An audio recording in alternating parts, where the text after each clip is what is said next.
Hello, everyone. This is Dorcas Chandler at dorcasgazelle.com. I hope you're having a wonderful evening. I'm doing great under the circumstances that we're all going through, and I know that we're going to get through this.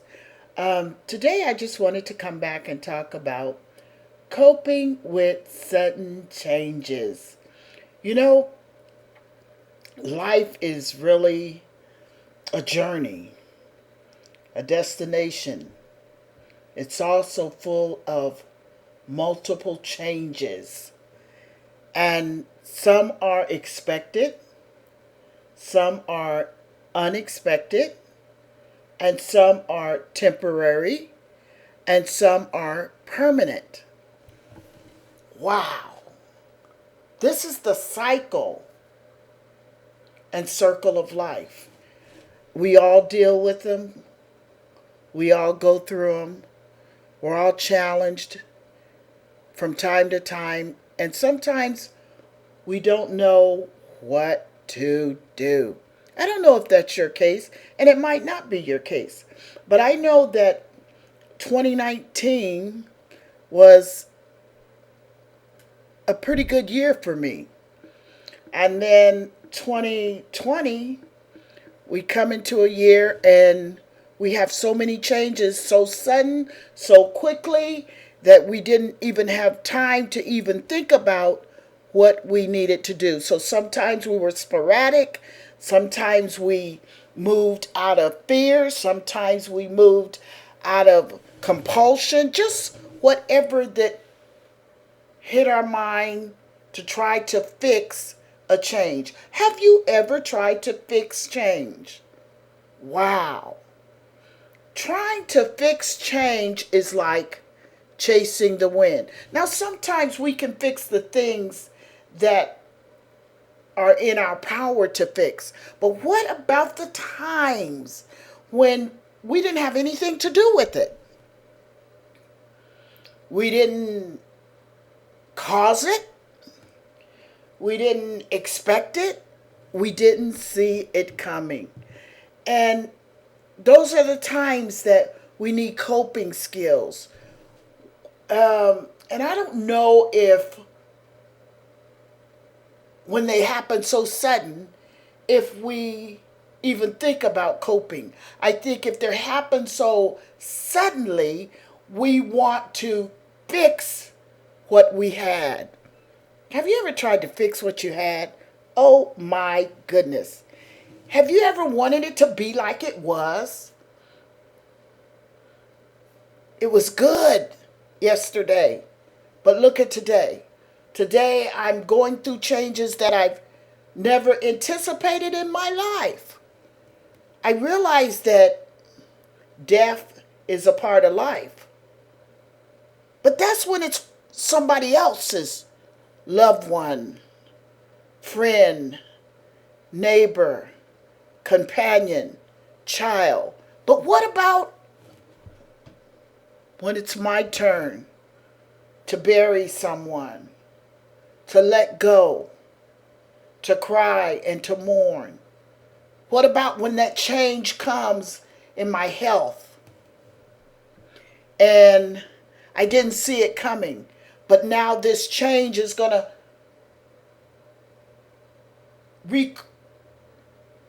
recourse my whole life. I'm going to have to rethink everything. Change, change, change.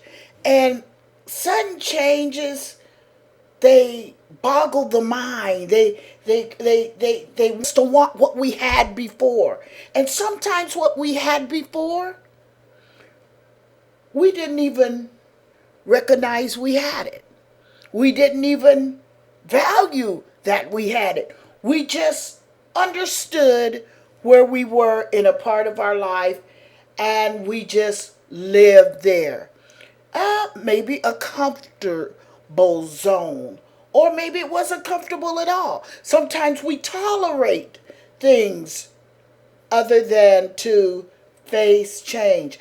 And the reason why I could talk about coping with change is because I've had to change in 2002, and I've really thought about this thing more um, seriously in 2020 because of the phone calls and the way life has just shifted on us, and people wanting it to get back to normal and whatever normal is, and people wanting us to do the same things that we used to do, whatever that was.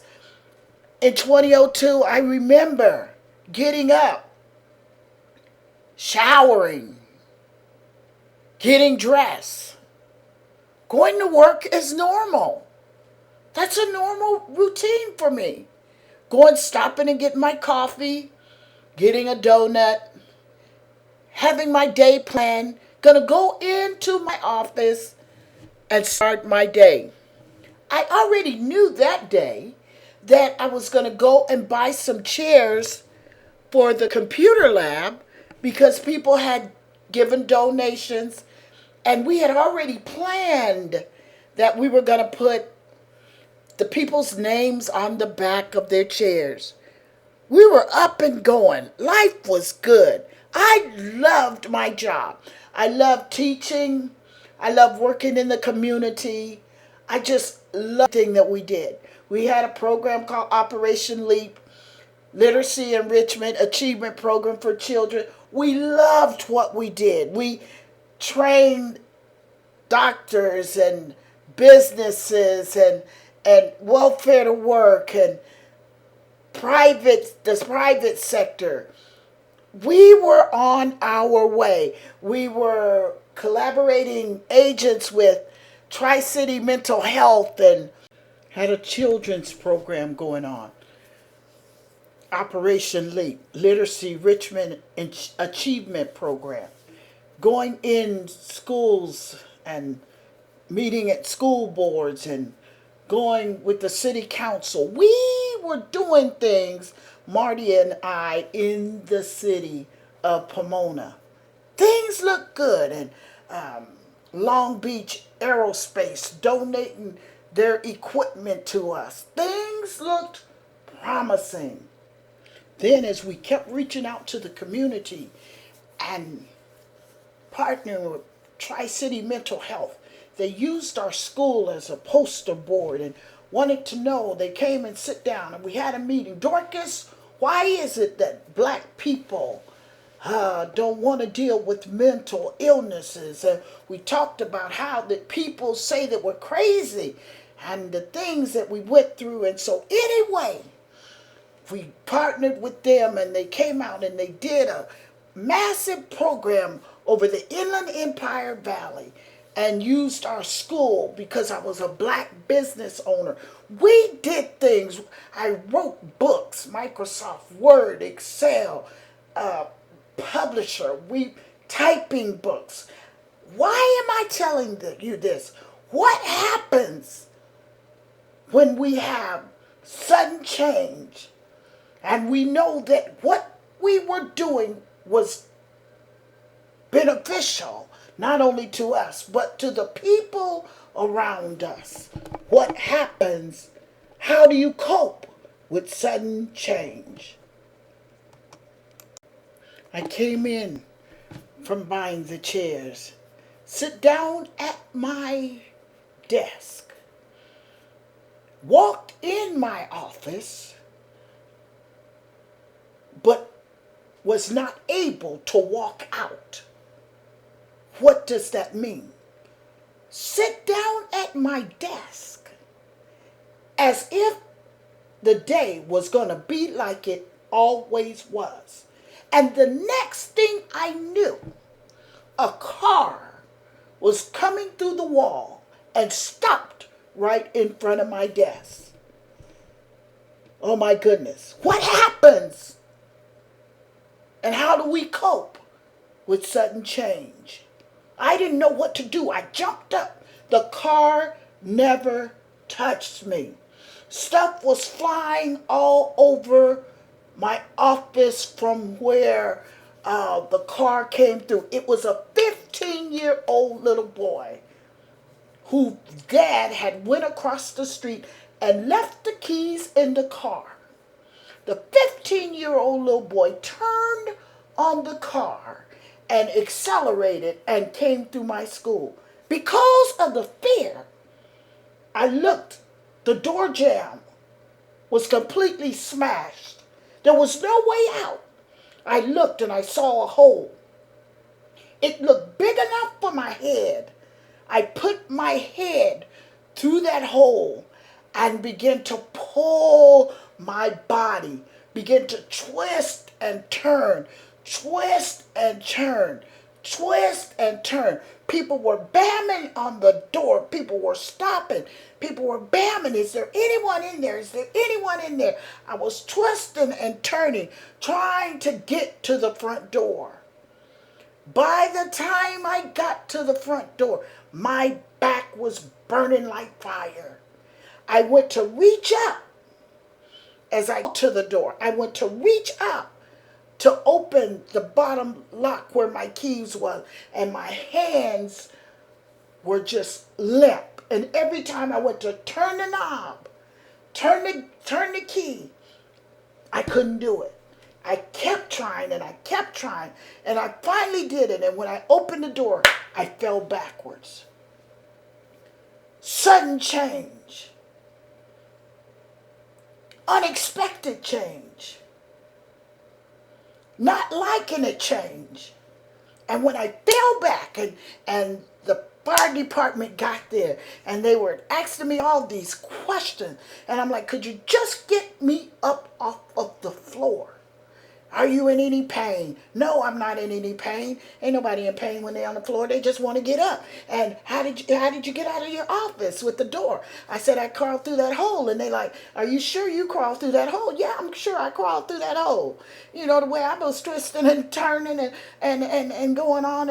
And he said, and your back is burning? I said, yeah. He said, we can't move you. What you mean you can't move me? Just get me up off the floor. And he said, can't do it. The paramedics is on their way, and I'm going back and forth with the fire department. I mean, back and forth. Get me up.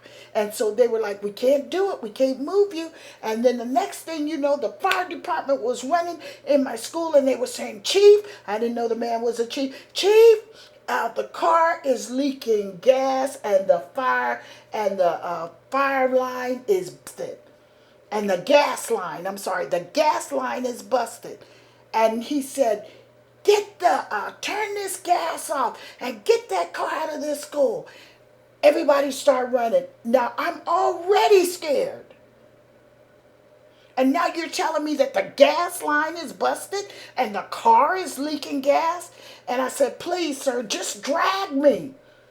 And the man got down. The chief got down on the floor. And he said, he sat down beside me. We're going to be all right. By then, the paramedics, and he said, she's going into shock. And they gave me medicine. Next thing I know, they were tying me down. Next thing I know, I ended up in the hospital. Sudden change. Sudden change. I didn't know that was going to happen. But it did. And it left me with a disability. Why am I telling you this story? And I've told it more on one of my tapes. I'm telling you this story because how do you cope with where you at? See, I wasn't on a walker. Never been on a walker. But I'm on a walker now. I wasn't having back problems, but I'm having back problems now. How do we cope when it's something that we had nothing to do with? It's out of our control. If I'd known it was going to happen, I wouldn't have been in the school. If I'd known it was going to happen, I wouldn't have been in the computer lab. If I had known it was going to happen, I would have prepared myself. When we cannot do anything about the things that happen in our lives, there are things that happen in our lives we cannot do nothing about. So how do I cope, Dorcas? You're telling me all this stuff, but tell me, how do I cope? This happened in 2002. We're in 2020. I'm still on a walker. I kept all those years wanting what I had. I wanted it back. I lived in regret. There were times I was angry. There were times I was mad. There were times I was disappointed. There were times I questioned God. Why did this happen to me, God? When I was trying to do good, why is this happening to me? Why am I homebound now? And I've been up serving the community. I've always tried to do good. See, a lot of times when things happen to us, we have to find something or somebody to blame. Now, I could have blamed the 15-year-old little boy, or I could have blamed his uncle or dad, whoever the guy was, that ran off, and then they said he went to Mexico, and they didn't have no insurance. So I had to use my insurance, my private insurance, instead of my doctor. I couldn't go to my regular doctor at Kaiser.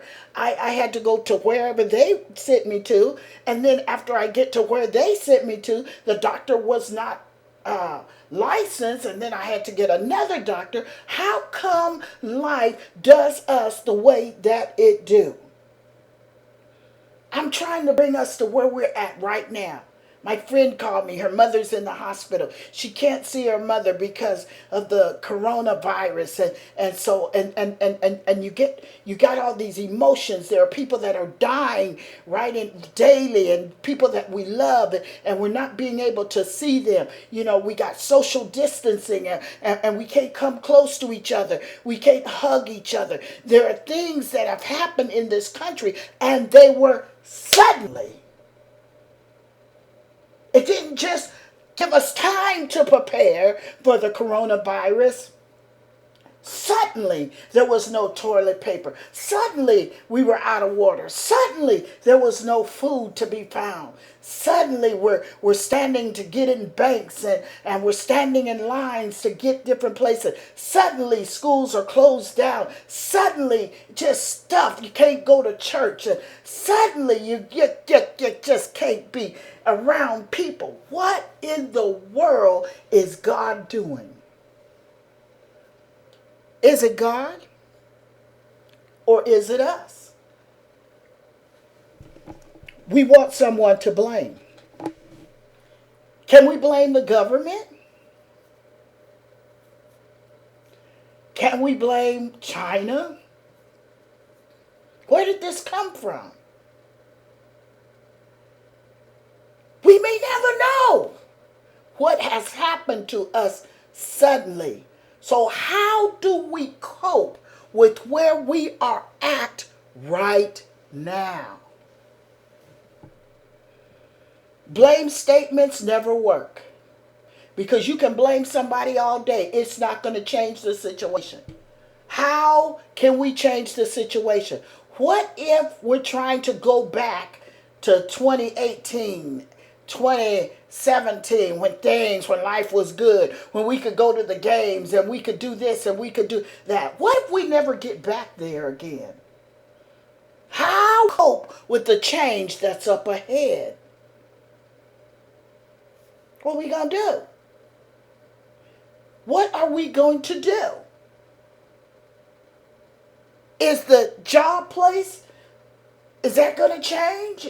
Is the banking? Is all the stuff, sporting events? How are we going to cope with it? What we going to do? How do you cope with sudden changes? You had nothing to do with it. Getting mad ain't going to help. I can tell you that. I was mad for years. Disappointed for years. Questioned for years. But until I realized in 2020, the last time when I went to a physical therapist and had some stuff done on my back again, and I could not walk again, I realized something. There was a place that God wanted me to come. And that place, and me and Marty was talking about it, is to surrender. God, if I'm going to be on a walker the rest of my life, then help me to have peace where I'm at. Because it seems like every time I let somebody mess on my back, I get so I can't walk. So what are you saying, God? I know he told me about my weight. I'm very confident about that. I know he spoke through my doctor and told me about my weight. Nobody can take that away from me. And so even after this corona stuff, I was just like, what? Why are we doing what we're doing? Yeah, why are you doing exercise? Anyway, I'm doing it because God said do it. A lot of people don't believe in God. A lot of people are blaming God now, and they haven't even talked to God in 10 years. How can you blame him? He don't even know you. He don't have no relationship with you. But some of us who we have a relationship with, we're blaming God. The churches are shut down. We are the church. We're the walking church. We need to go out and help people that are under the bridge. We need to help some people. Not just always sit up in a church and sing how great thou art. That's not why Christ came. So what happens when we don't know what to do? Stand still and ask God, what is it that he is speaking to us as Americans? What is it you're saying to us that we can do differently? Not go back to where we were, but can you help us be better, God?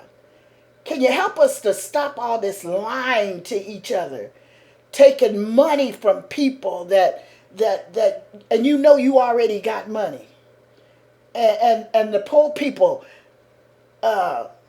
messing with what you call them things, the food stamp system, and people just a lot of people just taking advantage. It ain't just the rich, it's the poor. It ain't just the poor, it's the middle class. Can we stop some of this foolishness and realize the humanity of mankind? How do we cope with sudden change? I can't tell you how you can cope, because we all have different coping mechanisms.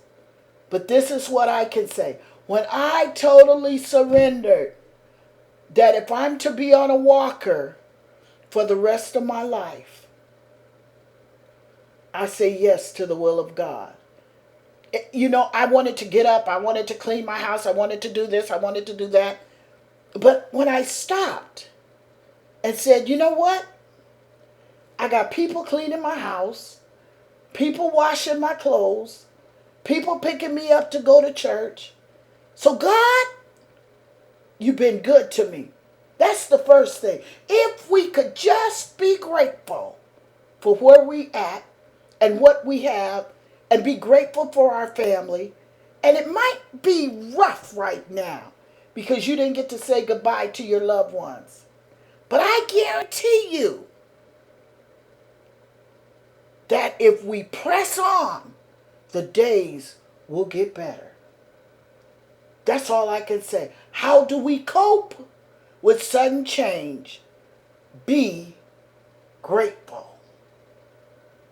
How do we cope with sudden change? Be grateful. This has been Dorcas Chandler at dorcasgazelle.com. I don't take lightly where we're at, but I know that there is a God, and he loves us, and he cares for us, even though it may not seem like it or feel like it. He does. I love you. And if nobody told you today that they love you, Dorcas Chandler loves you. Be blessed. Bye-bye. I have got to dream again. I have got to dream again. I have got to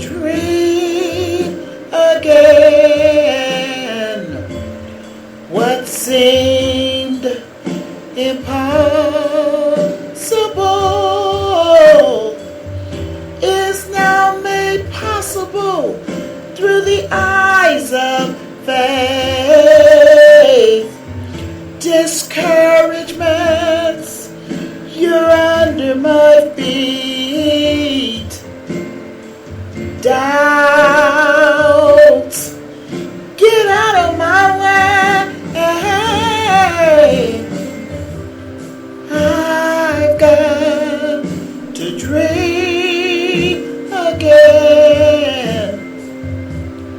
I have got to dream again.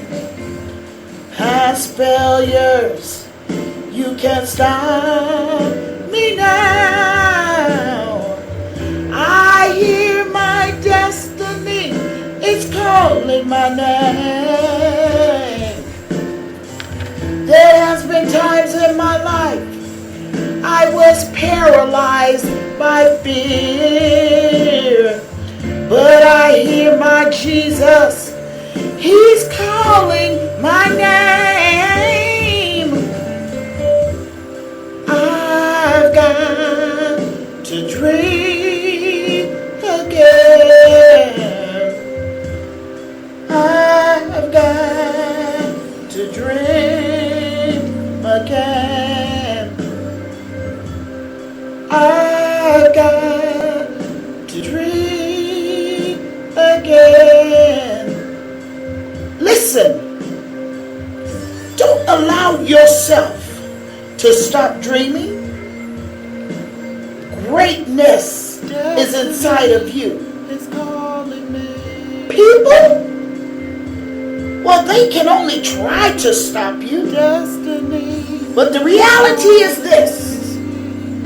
You are the only one who can stop yourself. Draw from the wells of faith. Even though you can't see it, it is already there. I've got to dream again.